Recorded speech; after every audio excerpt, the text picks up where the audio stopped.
Assalamualaikum warahmatullahi wabarakatuh. Yang terhormat Ibu Niken Kusumawardani, SMSC AKSI selaku dosen pengampu mata kuliah Akuntansi Keuangan Lanjutan.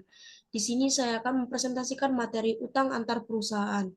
Sebelumnya, perkenalkan nama saya Repa Agustina dengan NPM akhir 037.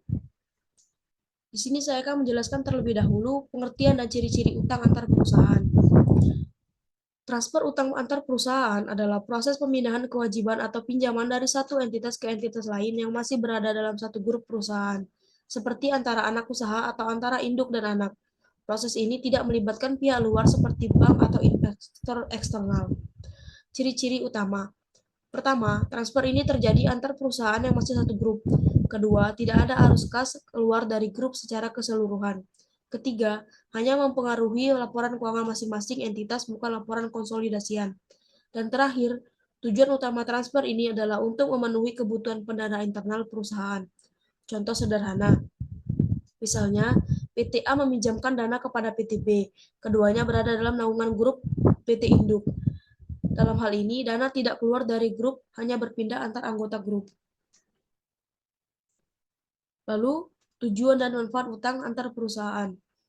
Transfer utang ini dilakukan untuk memenuhi kebutuhan pendanaan secara cepat antar anak usaha dalam satu grup. Selain itu, perusahaan bisa menghindari beban bunga tinggi yang biasanya muncul dari pinjaman eksternal seperti dari bank. Tujuan lainnya adalah untuk mengontrol aliran kas agar tetap berada dan berputar dalam satu grup perusahaan. Lalu manfaatnya. Dari sisi efisiensi, cara ini menghemat biaya dan waktu karena prosesnya lebih sederhana. Selain itu, transfer utang antar perusahaan jauh lebih fleksibel dibandingkan harus mencari pendanaan dari luar. Manfaat lainnya adalah memperkuat sinergi dan kerjasama antar anak usaha, serta mengurangi risiko kredit eksternal yang bisa berdampak pada stabilitas keuangan grup secara keseluruhan. Lalu perlakuan dalam laporan keuangan konsolidasi. Eliminasi transaksi antar perusahaan. Dalam penyusunan laporan keuangan konsolidasi, semua transaksi antar perusahaan dalam satu grup harus dieliminasi. Tujuannya adalah untuk menghindari penggandaan data yang bisa membuat laporan tampak tidak akurat. Apa saja yang dieliminasi? Pertama, utang dan piutang antar entitas harus dieliminasi. Kedua, beban dan pendapatan bunga dari transaksi internal antar perusahaan juga harus dihapus. Dan ketiga, laba atau rugi yang belum direalisasi dari transaksi antar entitas dalam grup juga ikut dieliminasi. Kenapa perlu dieliminasi? Jadi, karena laporan konsolidasi harus mencerminkan kondisi keuangan grup sebagai satu kesatuan ekonomi, bukan sebagai entitas yang berdiri sendiri-sendiri. Lalu catatan penting, jurnal eliminasi ini hanya dicatat dalam laporan keuangan konsolidasi dan tidak mempengaruhi laporan keuangan individual masing-masing entitas. Lalu faktor pengaruh dan prosedur konsolidasi.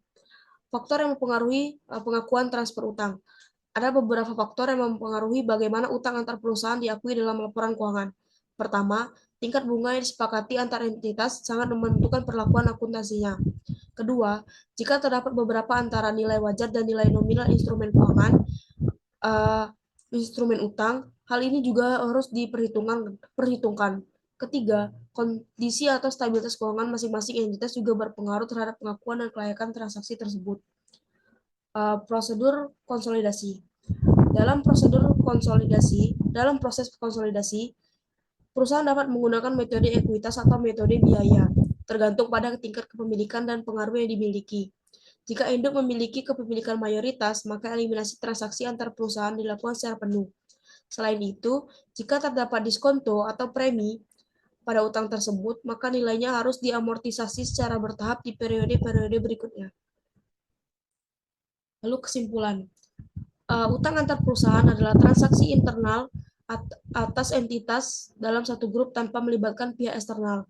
Tujuannya untuk efisiensi pendanaan, memperkuat pengelolaan keuangan, dan mengurangi ketergantungan pada pihak luar. Dalam laporan konsolidasi, utang antar perusahaan harus dieliminasi agar tidak terjadi pencatatan ganda dan laporan mencerminkan kondisi keuangan grup secara utuh. Eliminasi dan konsolidasi penting untuk menjaga keandalan dan transparansi laporan, terutama bagi investor dan kreditor. Sekian materi hari ini. Wassalamualaikum warahmatullahi wabarakatuh.